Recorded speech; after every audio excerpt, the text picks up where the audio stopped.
Welcome to the 1141 Adventure Channel. We are on a mission to explore the wild heart of the Scottish Highlands, climbing Munros, chasing summits and sharing every step of the journey. From blue sky days to brutal weather, we take you with us through the highs, the lows and everything in between. This is real adventure. This is Scotland. This is 1141.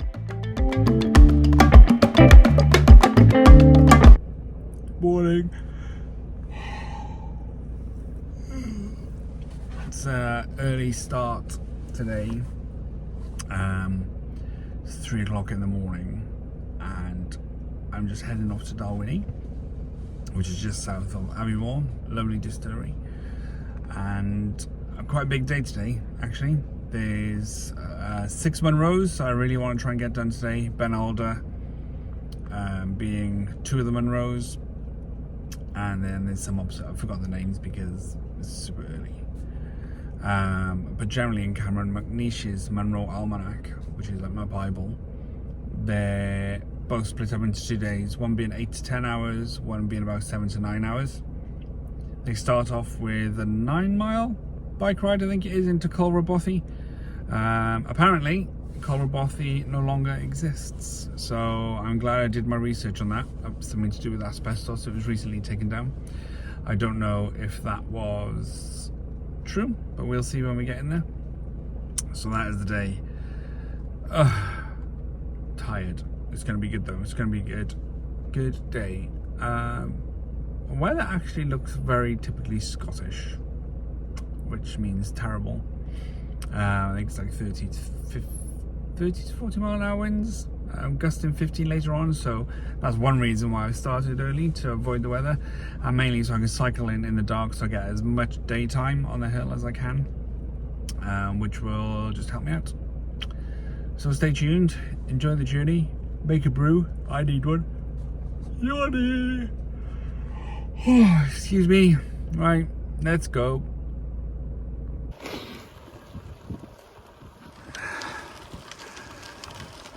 Ooh. Cold morning. Let's follow this into the old snow here. Colrabothy for about 9 miles. Bloody cold, but so good. I love getting up at this hour of the day. Actually I don't, it's horrible. It's now 5 o'clock. No, 5:45. Sun will be up just as I get into the hill, so that's nice. Oh, chilly.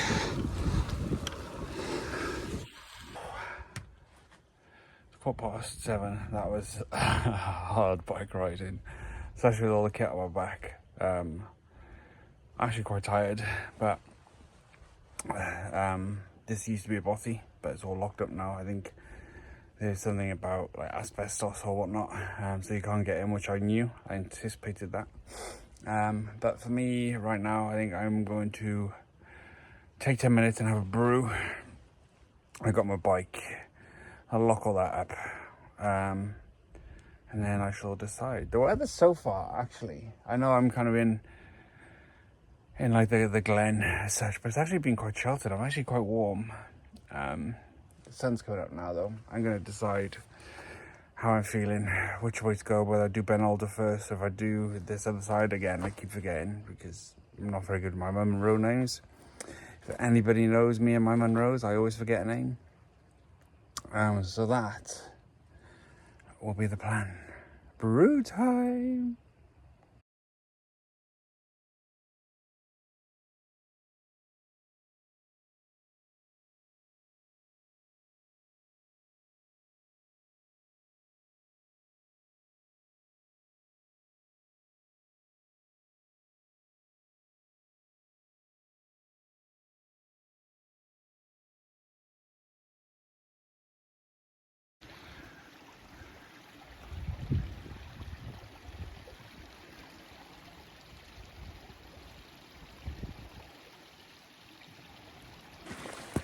Okay, so that is my Bike locked up.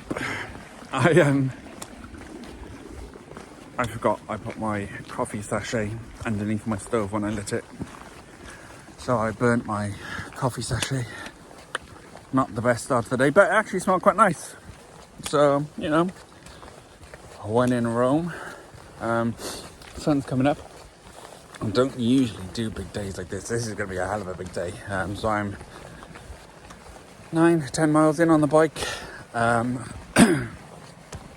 now this Bheòil, which is in here, that's my first point, and the hills. So Alder is in the back there.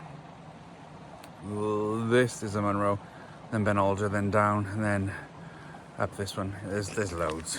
There's loads to do. My legs actually already wobbly. This just goes to show you how remote this landscape is. So very quickly, I cycled in along this track from these hills over from Darwini. So that took me like an hour and 20 minutes, and I'd like to say an all right cyclist. But on a gravel bike, these tracks with your bag and your kind of panniers on the bike, that kind of really weighed me down a bit. But anyway, such is life. I'm not going to moan about my morning, because it's an absolutely beautiful morning. It is actually very, very nice. Low cloud base, really nice for navigation on top. Some good snow cover. You can't really see here, but it's good. I think there's going to be a bit of whiteout conditions, so that'll be really good for navigation. And then hopefully I'll come down this slope here later, pick the bike up, have a bit more hot water, because I don't know if I told you, but I burned through my coffee. Footbridge. And then I'll be heading back. I'll probably stop off in Aviemore. I will stop off in Aviemore for some fish and chips later, because that'll be a well-earned belter of a day. I'm going to stop talking. I'm going to let you enjoy the views of Beinn Alder. And actually, before I go, these are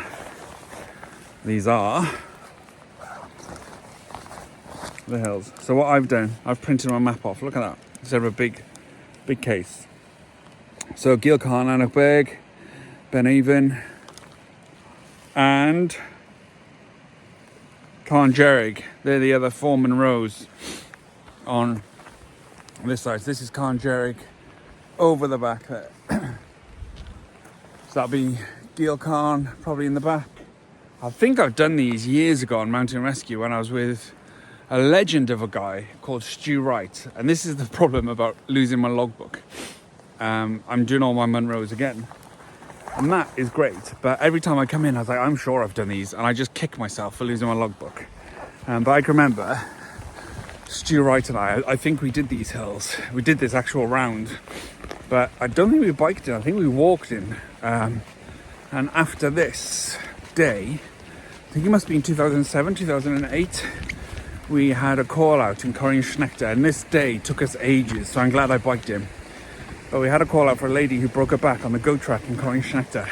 I think we worked out we were on the hill for like 20 odd hours that day. It was such a big, hard day. But there we go, 6 Munros. It's going to be a good day. I'm not going to talk much more because it's actually quite cold and I don't want to faff around with my camera too much today.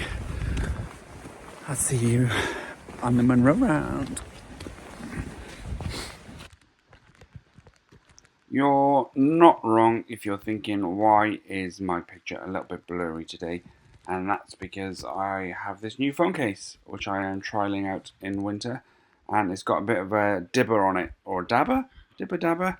But basically it means that I can protect my phone and use it through touchscreen when I got big thick gloves on in winter. Which means my hands stay nice and warm and I can still use all the functions on my phone. So that's why it's a bit blurry, and I apologise. Here is a beautiful view of Beinn Alder on the left hand side. You can just see Corrie Luchhuis and then Gav Corrie Berg on the very left ridge, and then to the right hand side of that we've got Bheòil. So Bheòil is one of the other four that I was going to look at today. So this is a view as I come into Bheòil. So this basically takes me below Bheòil. I came in a couple hundred meters above, so I climbed this slope, which is a nice, I would probably say not quite a grade one, but it was really nice to see what was going on. There was a little bit of a cornice on top which I had to navigate, but really good for footwork and work on steep ground, and you could just see the Lochen there in the distance. And this is where winter really descended upon my face. Pulled up into that little Bheòil, everything was on for me. Then navigation goggles, everything became hard.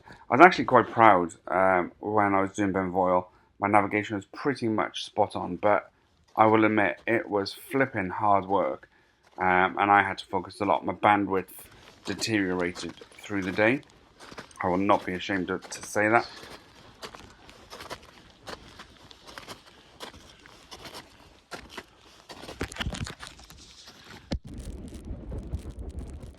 One of the things I found with navigation on Bheòil is that it's pretty much not quite knife edge ridges, but you've got quite consequential ground on either side, especially kind of on the ascent and the descent.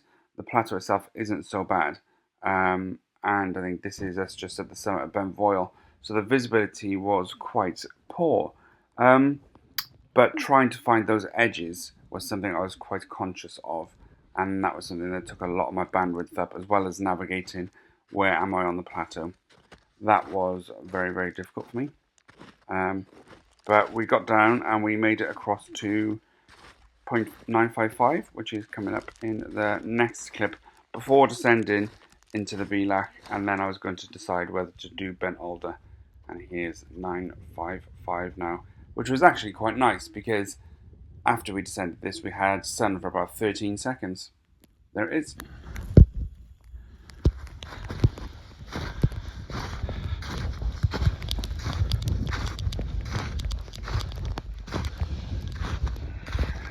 And this is the Bheòil between Beinn Alder and Bheòil.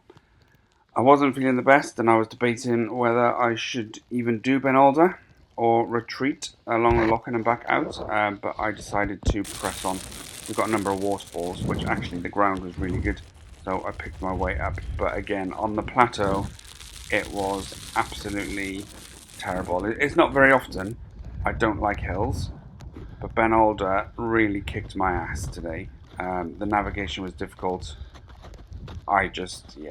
It was a hard day in the hills, but join us for the next one, and thank you so much for watching. I'll leave you in peace.